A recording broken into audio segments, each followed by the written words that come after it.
السلام عليكم. كيف دايرين؟ نتمنى تكونوا بخير وعلى خير. مرحبا بكم معايا مره اخرى في قضيه مغربيه. حتى هاد القضيه اللي غنهضر عليها اليوم مؤخرا دايره واحد ضجه كبيره في المغرب. هاد القضيه غادي تخلي عقلك يحبس وما يبقى قادر يستوعب حتى حاجه. بكثره ما كتشوف الناس كيجيوك بصفه حق، ولكن هما من الداخل شيطان بصفه انسان. هاد القضيه انا شخصيا علمتني بزاف، وحتى نتوما انا متاكده غادي تتعلموا منها بزاف ديال الحوايج.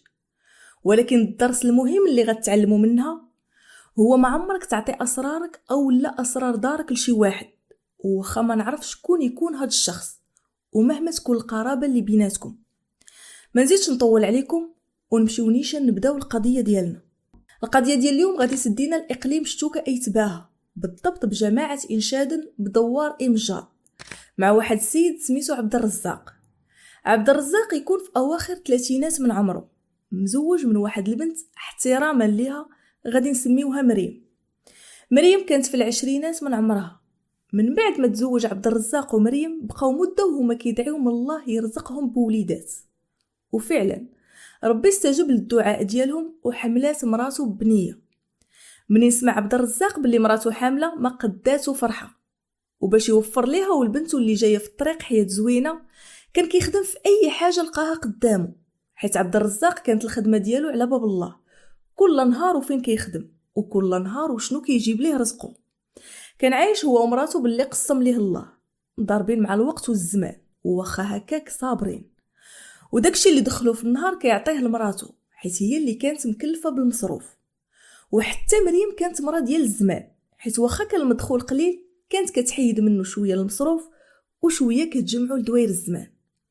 هاد المرا كانت مقاتله مع راجلها، وديما كتقول ليه الله يسهل علينا ونبنيو حتى حنا شي دويره على قدنا وما نبقاوش في هاد الكرا. بقى عبد الرزاق هو ومراته كيجمعوا نقطه بنقطه حتى ولدات مراته بنت ولا في عمرها عام ونص، يعني كانت بنته يلاه بدات كتمشى. في هاد الوقيته بالضبط كان عبد الرزاق يوميا كيخرج مع الفجر من دارو باش يمشي يخدم في واحد الفيرما في النواحي، وما كيرجع حتى العشيه. عبد الرزاق كان شخص مكافح كيضرب تماره باش يجمع واحد البركه ديال الفلوس اللي يبني بها الارض ديالو.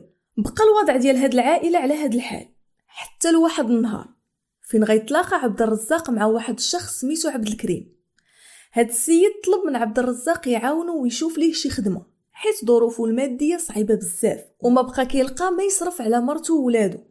منين بقى كيعاود ليه على المعاناه ديالو، هنا عبد الرزاق بقى فيه هاد السيد وقرر يوقف معاه ويعاونه في الظروف ديالو. هادشي اللي غيخليه يتوسط ليه مع مول الفيرما اللي كيخدم فيها. ومن ديك الساعه ولا عبد الكريم خدام مع عبد الرزاق في نفس الفيرما، ومن ديك اللحظه غادي تبدا تطور العلاقه ما بين عبد الرزاق وعبد الكريم حتى ولاو صحاب بزاف. واحد المره عبد الكريم قال لعبد الرزاق راني كنقلب على شي دار للكرا اللي تكون قريبه ليا للخدمه، ولكن لحد الساعه مازال ما لقيتش. الا كنتي كتعرف شي دار حاطينها للكرا الله يجازيك بخير علمني، حيت بغيت نجيب حتى مرتي وولادي باش يستقروا معايا، حيت لحد الساعه راني مستقر غير بوحدي على ما نرسل الامور ديالي. جاوب عبد الرزاق وقال ليه كون هاني، حتى انا غادي نقلب معاك حتى تلقى شي دويره اللي تستقر فيها، وإلا كانت من رزقك الدار اللي ملاصقه على داري غادي يكون حسن، حيت راني سمعت بلي السيد اللي كاريها غادي يخرج في الاخر ديال هاد الشهر. قال ليه انا غادي نسول لك عليها، وإلا تفاهم معاك مول الدار من الشهر الجاي جيب مرتك وولادك وسكن فيها. وداكشي اللي وقع. من بعد ما داز شهر رحل عبد الكريم لهاد الدار، ولا هو وعبد الرزاق جيران. فهاد الوقيته ولاو كيتلاقاو بزاف، حيت تقريبا كانوا كيدوزوا النهار كامل بجوج بهم في الخدمه، ومنين كيرجعوا للدار كيتلاقاو في العشيه وكيخرجوا بجوج. كانت العلاقه ما بين عبد الرزاق وعبد الكريم نهار على نهار كتزيد تكبر حتى ولاو ما كيتفارقوش. وحتى عبد الرزاق كان كيحسب عبد الكريم اكثر من خوه، ولا كيثق فيه لواحد درجه كبيره، لدرجه كاع الاسرار ديالو عاودهم ليه. وحتى بن عيالاتهم ولاو صحابات بزاف. كانت مرات عبد الكريم اللي سميتها خديجه ما كتخرجش من عند مريم من الدار. بقات العلاقه ما بيناتهم على هذا الوضع حتى داز عام ونص، وبالضبط بتاريخ 31 شهر 5 عام 2023 مع الوحده ديال النهار غيتصل عبد الكريم بعبد الرزاق اللي في داك الوقت كان خدام في واحد الفيرما بعيده على الدوار اللي كيسكن فيه. قال ليه راني لقيت واحد الجثه تحت الكرمه اللي حدا الدار ديالك.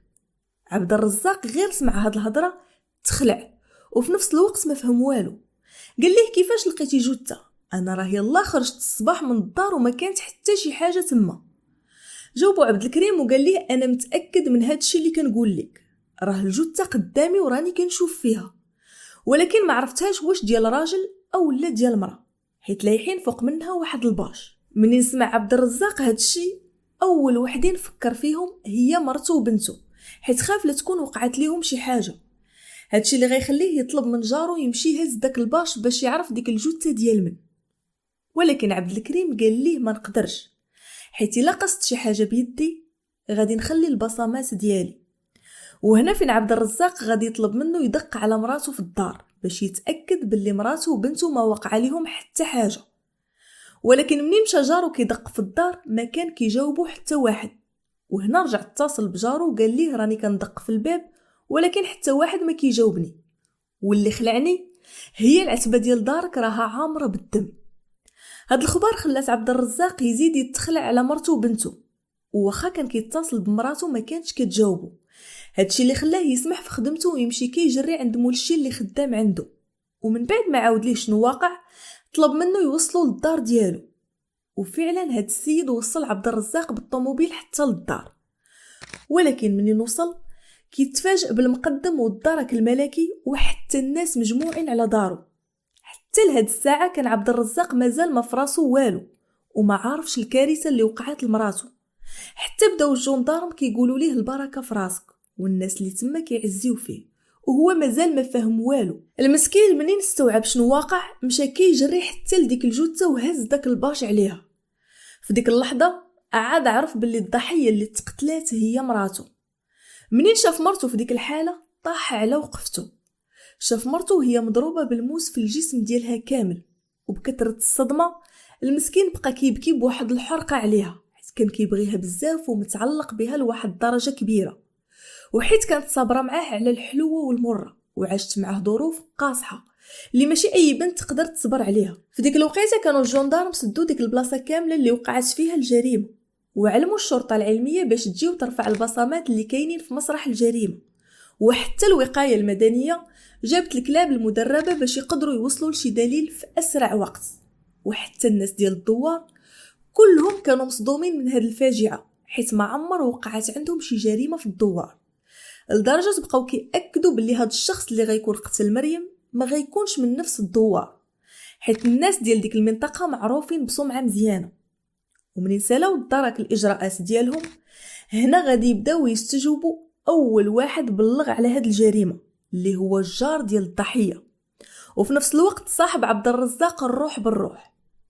قالوا ليه عاود لينا بالتفصيل شنو وقع معاك من الصباح حتى لقيتي الجثه. وهنا فين عبد الكريم غادي يبدا يعاود للجندارم داكشي اللي وقع معاه بالضبط.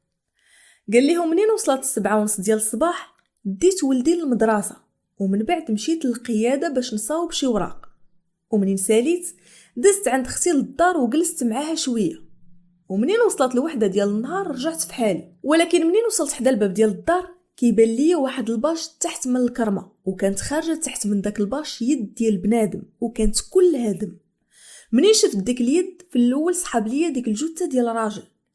قال لهم في ديك اللحظه خفت وفي نفس الوقت تلفت وما عرفت ما ندير. واول واحد فكرت نتصل به ونعلمه هو جاري عبد الرزاق، حيت الجثه كانت حدا ظهره. وفعلا اتصلت به وعلمته. ديك الساعه عبد الرزاق خاف على مرته وبنته وقال لي دق في الدار ديالي وتاكد باللي مرتي وبنتي ما وقع عليهم حتى حاجه. ولكن منين وصلت حدا باب دارو كيبان لي الدم في العتبه ديال الباب، وداك الدم كان غادي حتى لتحت الكرمه اللي فيها الجثه. ديك الساعه بقينا كندقوا بالجهد على مرته ولكن ما كانتش كتجاوب. في ديك اللحظه تاكدنا باللي ديك الجثه غادي تكون ديال مرت عبد الرزاق، وشكينا باللي حتى بنته تقدر تكون ميته وسط الدار. منين علمت عبد الرزاق ديك الساعه اتصلت بمول الدار وطلبت منه النمره ديال المقدم، ومباشره اتصلت به وعلمته بهاد الجريمه اللي وقعت. ديك الساعه المقدم اتصل بالدرك الملكي وعلمهم بهاد الجريمه اللي وقع، وما داش بزاف ديال الوقت حتى كانوا قدام الدار. منين خداو الدرك الاقوال ديالو مشاو كيستجوبوا حتى مراتو، قالوا ليها في هاد الصباح كامل ما سمعتيش شي صداع او لا شي غوات واقع في دار جارتك؟ واش ما خرجتيش الصباح كامل وما شفتيش ديك الجثه مليوحه حدا دارك؟ ولكن مرت عبد الكريم قالت لهم انا كنت ناعسه، ما سمعت وما شفت حتى حاجه. وبطبيعه الحال الدارك ما دخلتش ليهم هاد الهضره لراسهم. قالوا ليها كيفاش السيده كتسكن حداك وتعرضت لجريمه قتل وانتي ما سمعتي والو؟ يعني في ديك اللحظه اللي كان المجرم كيطعنها بطبيعه الحال غادي تكون كانت كتغوت، يعني حاجه عاديه غادي تكوني سمعتي الغوات على برا. ولكن خديجه قالت لهم انا ما سمعت حتى حاجه حيت كنت ناعسه، وداك الصباح كامل ما خرجت حتى رجع راجلي للدار وهو اللي شاف جارتنا مقتوله ومليوحه حدانا. ولكن اللي كان غريب في هادشي كامل، منين دخلوا الدرك الملكي للدار ديال الضحيه كيلقاو الدار كلها مقلوبه وحتى حاجه ما كانت في بلاصتها. هادشي بين ليهم باللي المجرم كان كيقلب على شي حاجه في الدار. داكشي علاش طلبوا من راجلها يقلب واش تسرقات ليهم شي حاجه من الدار. وفعلا منين دخل عبد الرزاق وبقى كيقلب لقى ديك الفلوس اللي كان كيجمع هو ومراته في هاد المده كامله واللي القيمه ديالها 1.5 مليون تسرقات ليه من الدار. ديك الساعه الجندارم تاكدوا بلي هاد الشخص كان الهدف ديالو من الاول هو السرقه. قالوا يمكن منين دخل الدار وشاف الضحيه ما بقى قدامه حتى شي حل من غير يقتلها باش ما تبلغش عليه. ولكن اللي ما كانش مفهوم هو ما لقاو حتى شي نقطه ديال الدم وسط الدار. هادشي اللي خلاهم يعطيو احتمال باللي المجرم دابز مع الضحيه وسط الدار ديالها، وفاش حاولت تهرب منه وتخرج للزنقه تبعها وقتلها قدام العتبه ديال الدار. وحتى الناس اللي ساكنين قراب من الدار ديال الضحيه منين سولوهم الدرك واش ما شافوا حتى شي حاجه اللي بانت لهم ماشي عاديه او لا شي حاجه اللي طارت الانتباه ديالهم داك الصباح، هاد الناس كاملين اللي ساكنين تما كلهم اكدوا باللي ما شافوا وما سمعوا حتى حاجه. من بعد ما خداو الجندارم الاقوال ديال عبد الكريم ومراته وحتى ديال الجيران مباشره بداو في البحث ديالهم. بقاو لمده 7 ايام وهما كيحققوا كيبحثوا في هاد القضيه حتى نهار الاربع. في هاد النهار بالضبط غيخرجوا الدرك الملكي ومعاهم الكلاب المدربه، مشاو كيقلبوا في ديك المنطقه كامله، حتى من البيار مشاو كيقلبوا حداهم باش يشوفوا واش الكلاب غيشموا شي ريحه اللي تخليهم يشكوا باللي كاين شي دليل في داك البير. وفعلا واحد من هاد الكلاب المدربه منين وصل حدا واحد البير بدا كينبح بواحد الطريقه ماشي عاديه اللي دخلت لهم الشك، وهاد الكلب ما بغاش يتحرك من حدا هاد البير. هادشي اللي خلى الوقايه المدنيه ديك الساعه يهبطوا لهاد البير باش يشوفوا شنو كاين وسط منه. وهنا فين غادي يتصدموا منين غيلقاو واحد الخنشه فيها كاع الادوات اللي تستعملات في ارتكاب هاد الجريمه. لقاو فيها الحوايج عامرين بالدم، وحتى من اداه الجريمه كانت في ديك الخنشه واللي قالت اللي استعملهم المجرم باش ينفذ جريمته باش ما يخلي حتى شي اثار البصمات ديالو. يعني هاد الشخص كان واخد الاحتياطات ديالو مزيان. منين جمعوا الدرك هاد الادله كامله بقى ناقصهم غير يتعرفوا على الهويه ديال هاد المجرم.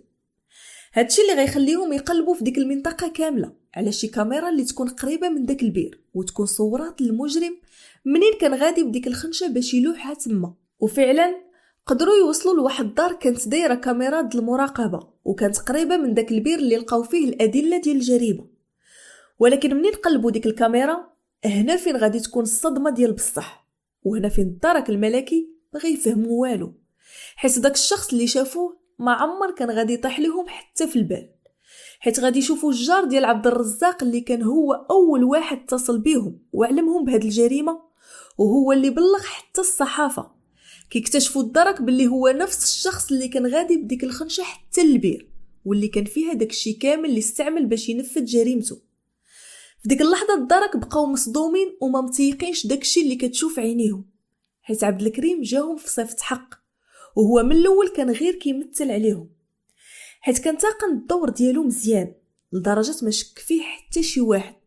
والصراحه حتى الطريقه اللي كان كيهضر بيها مع الصحافه ما كانتش كتدخل الشك نهائيا، حيت كان كيبين باللي متعاطف مع جارو في هاد الظروف اللي كيدوز منها، لدرجه كان كيقول لهم هادشي ولا كيخلع، وباللي مرته وولادو بكثره الصدمه مرضوا ولاو خايفين بزاف.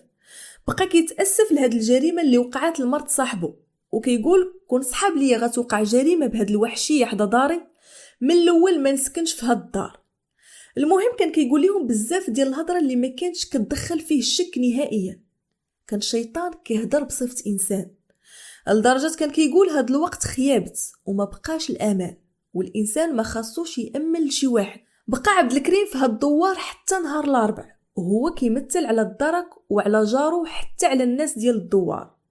ولكن في هاد النهار منين عرف عبد الكريم باللي الدرك خرجوا كيقلبوا حتى في البيار، ديك الساعه خاف على راسو، حيت عرف الى الجندارم وصلوا لذاك البير غادي يتعرف وغيوصلوا ليه دغيا.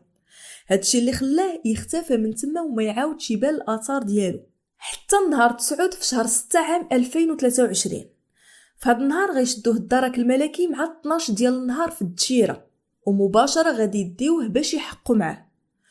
ومن بعد ما حقوا معاه داوه دار اعاده تمثيل الجريمه. منين عبد الرزاق ساق الخبار باللي جارو اللي كان معتبره بحال خوه واللي كان كيعاود ليه الصغيره والكبيره هو اللي قتل ليه مرته، السيد نهار ودخل في واحد الحاله خايبه بزاف. كيقول عبد الرزاق ما عمري كنت متوقع باللي جاري واللي كنعتبره واحد من العائله هو اللي غيكون دار فيا هادشي كامل. المسكين مده وهو ما مستوعبش وما متيقش هادشي اللي واقع معاه، حيت كان كيتيق في جارو لواحد درجه كبيره. وحيت عبد الكريم كان عارف باللي عبد الرزاق عنده واحد البقعه وكيجمع الفلوس باش يبنيها، طمع. وحيت عبد الرزاق ما كان كيخبي عليه حتى حاجه، يعني اكيد كان عارف باللي عنده 1.5 مليون ومخبعها في الدار ديالو.